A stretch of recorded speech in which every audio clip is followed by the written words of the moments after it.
Selamat pagi semuanya. Pada kesempatan ini, kita akan mendiskusikan tentang tes psikologi, definisi atau pengertiannya, dan karakteristik dasar dari tes psikologi yang diperoleh dari definisinya. Cukup banyak ahli yang mendefinisikan tes psikologi. Saya akan menampilkan beberapa. Teman-teman bisa lihat sendiri. Kemudian bagian yang kuning itu merupakan hal-hal yang penting yang menurut saya perlu digarisbawahi. Misalnya dari pengertian Allen dan Yen, mereka menentukan atau mendefinisikan tes sebagai device, sebagai alat. Lalu hal yang lain yang digarisbawahi menurut saya adalah bahwa tes itu berfungsi untuk memperoleh sampel. Nah, sampel dari apa? Sampel dari perilaku seseorang. Friedenberg dalam bukunya Supratiknya memiliki beberapa hal penting dalam definisinya, yaitu tes itu merupakan salah satu jenis asesmen. Lalu Friedenberg menyebutkan bahwa tes merupakan prosedur untuk memperoleh informasi. Lalu informasi tersebut diubah dalam bentuk angka atau skor. Gregory misalnya juga menyebutkan bahwa tes merupakan prosedur. Jadi sama seperti Friedenberg. Lalu dia juga menyebutkan bahwa prosedur ini digunakan untuk mengambil sampel dari perilaku. Kemudian perilaku-perilaku ini digambarkan dengan menggunakan angka. Lalu Gregory secara khusus menyebutkan adanya norma, lalu usaha untuk memprediksi perilaku penting lain yang ada di luar pengetesan. Dari beberapa definisi-definisi ini, kemudian kita bisa menarik beberapa kesimpulan terkait dengan beberapa elemen yang berulang kali dimunculkan dalam definisi tersebut. Ini adalah pengertian atau definisi dari buku Standards for Educational and Psychological Measurement yang dikeluarkan bersama oleh NCME, ABA, dan AIRA. Nah, dari beberapa definisi tersebut ada beberapa kesimpulan yang mungkin bisa kita ambil. Pertama, bahwa tes psikologi itu mencakup kurang lebih ada 3 proses gitu ya. Pertama, proses pengambilan sampel perilaku. Kemudian sampel perilaku ini kemudian dikuantifikasi menggunakan pengukuran sehingga menghasilkan angka.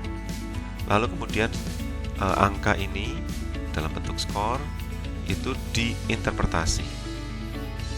Nah, interpretasi ini bisa dengan menggunakan misalnya norma atau kriteria.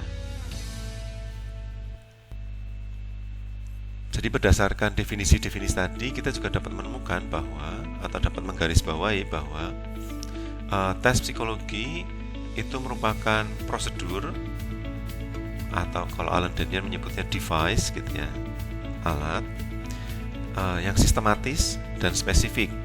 Lalu juga disebutkan ada standardized atau prosedur ini dibakukan.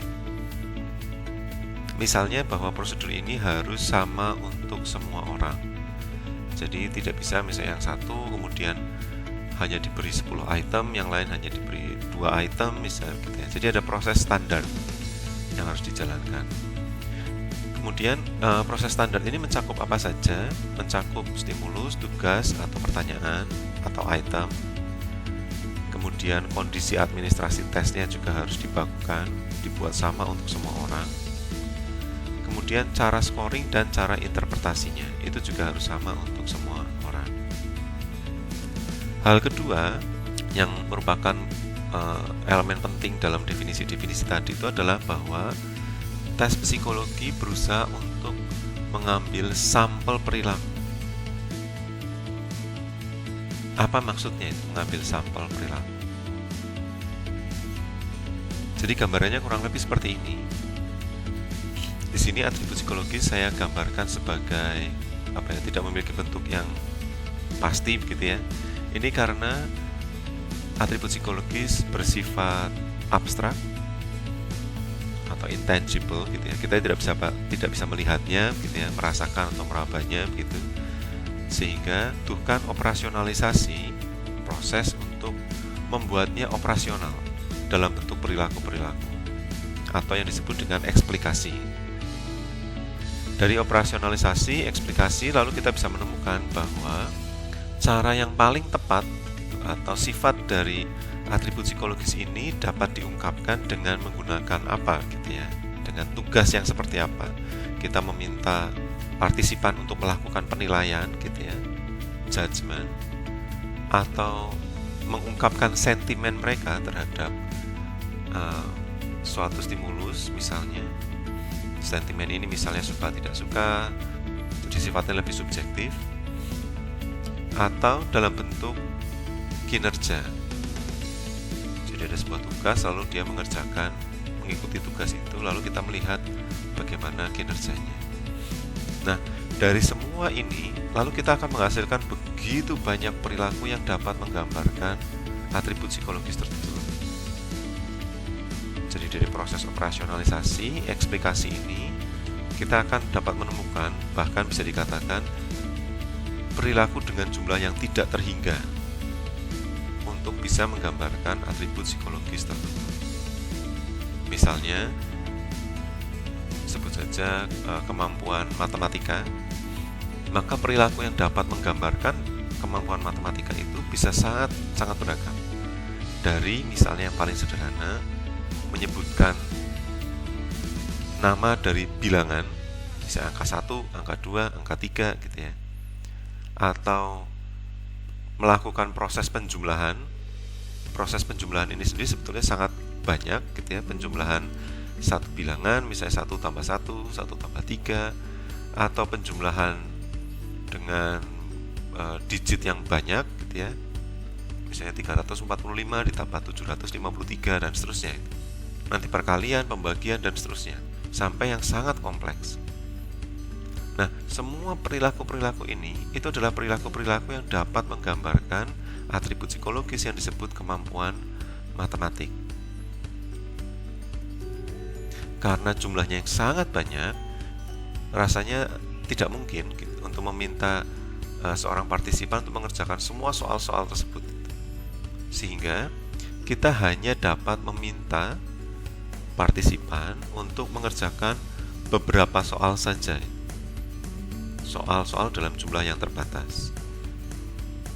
Dengan ini berarti dari populasi perilaku yang dapat menggambarkan sebuah atribut psikologis, kita hanya mengambil sampelnya saja. Kita hanya dapat mengambil sampel perilaku dari partisipan yang kita anggap menggambarkan atribut psikologis yang ingin diukur. Oleh karena itu, dalam gambar ini saya tunjukkan misalnya perilaku 1, perilaku 2, perilaku 3 itu menjadi sebuah tes gitu ya, yang dibuat oleh seseorang misalnya, yaitu tes A. Kemudian orang lain mungkin membuat tes kemampuan matematik juga, tetapi terdiri dari perilaku 4, 5, 6, dan 7. Lalu itu menjadi tes milik si B gitu misalnya. Dan tentu saja banyak sekali perilaku yang lain yang kemudian bisa menjadi tes-tes yang lain. Dengan ini saya mau menegaskan bahwa tes psikologi itu hanya dapat mengambil sampel perilaku.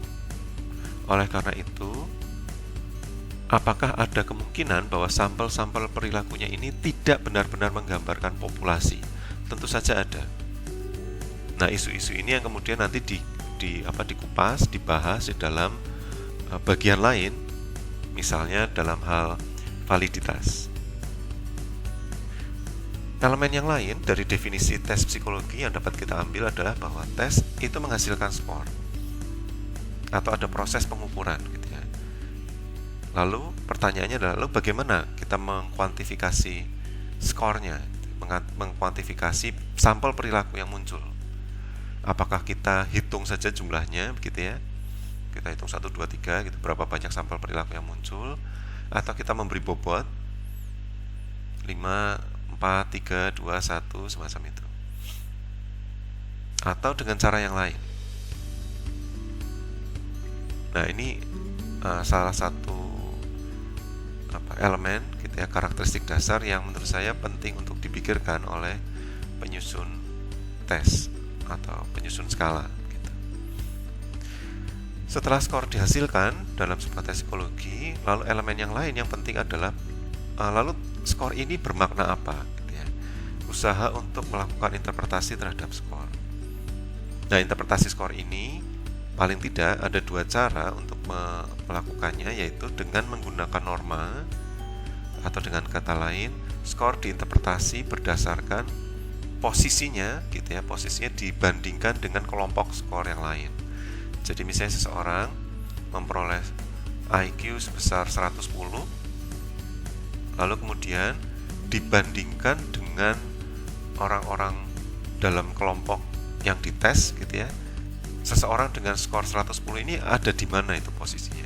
Apakah dia ada di rata-rata, atau dia tergolong cukup tinggi gitu ya, atau sangat tinggi, atau bahkan superior, jenius gitu ya. Nah, itu menggambarkan posisi seseorang dibandingkan orang-orang lain. Atau interpretasi skor juga dapat didasarkan pada acuan. Ini biasanya terjadi dalam criteria reference test. Misalnya, kalau seseorang bisa menunjukkan kemampuan penguasaan dari sebuah materi sampai misalnya 80% atau lebih, maka orang ini mendapat skor 4. Atau kalau di perguruan tinggi lalu dia mendapatkan grade A gitu ya. Kalau misalnya 70% sampai 80% itu dapat B, atau dapat skor 3 misalnya, dan seterusnya. Nah, ini interpretasi skor yang didasarkan pada kriteria atau acuan. Hal yang lain yang juga penting menurut saya, bahwa skor atau interpretasi skor yang diperoleh dari sebuah tes psikologi harus dapat memprediksi perilaku-perilaku non-tes atau perilaku-perilaku yang tidak ada di dalam tes. Mengapa demikian? Karena keinginan kita atau tujuan kita melakukan pengetesan itu tentu saja bukan hanya untuk melihat bagaimana kinerja seseorang dalam mengerjakan tes-tes ini, tetapi kita ingin menarik kesimpulan tentang bagaimana perilaku orang ini terkait dengan apa yang diukur dalam perilaku yang diambil dalam tes. Nah, melakukan prediksi terhadap perilaku non-tes ini bisa memiliki dua makna paling tidak. Makna yang pertama itu begini, karena kita mengambil sampel perilaku dari populasi perilaku yang sangat banyak gitu ya, melalui proses eksplikasi, lalu kita tentunya ingin dari hasil tes ini kita bisa mengambil kesimpulan tentang atribut psikologis yang ada di dalam diri seseorang ini. Misalnya, anggaplah kita membuat sebuah tes tentang psychological well-being gitu ya.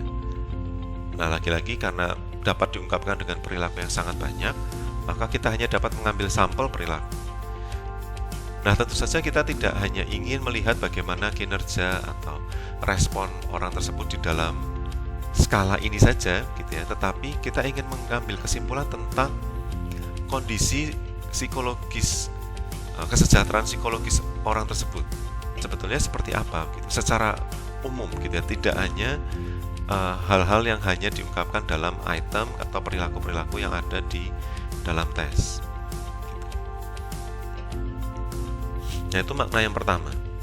Artinya bahwa kita ingin mengambil inferensi terkait dengan populasi perilaku gitu ya, berdasarkan sampel dari perilaku yang muncul dalam tes. Itu makna yang pertama.